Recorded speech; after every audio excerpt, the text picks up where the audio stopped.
বিশ্বনবী হজরত মোহাম্মদ মুস্তফা সাল্লাল্লাহু আলাইহি ওয়াসাল্লাম বলেছেন, দান সদকা কবরের আযাব বন্ধ করে দেয় এবং পরকালে আরশের নিচে ছায়া পাওয়া যায়।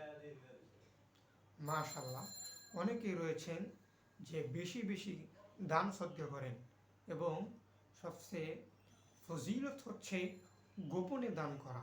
এটাও অনেকেই করে থাকেন, কিন্তু অনেকেই রয়েছেন বখিল, তারা তো দান সদকা করেই না, আর যারা করে তাদের ব্যাপারে বাজে মন্তব্য করে।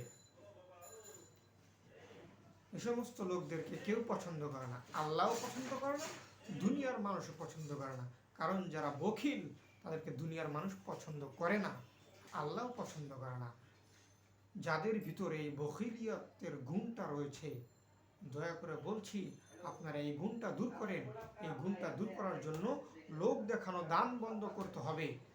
আল্লাহকে ভালোবেসে, আল্লাহকে ভয় করে গোপনে দান করতে হবে এবং বেশি বেশি দান করতে হবে। আল্লাহ তাআলার হুকুম আহকাম মানতে হবে। তাহলেই আল্লাহ তাআলা আপনার উপর খুশি হয়ে যে দান করার যে একটি ফল রয়েছে, সেই ফলটি আপনি দুনিয়াও পেতে পারেন, আখিরাতে তো পাবেনই। মহান আল্লাহ তাআলা আমাদেরকে বেশি বেশি দান সদকা করার তৌফিক দান করুন।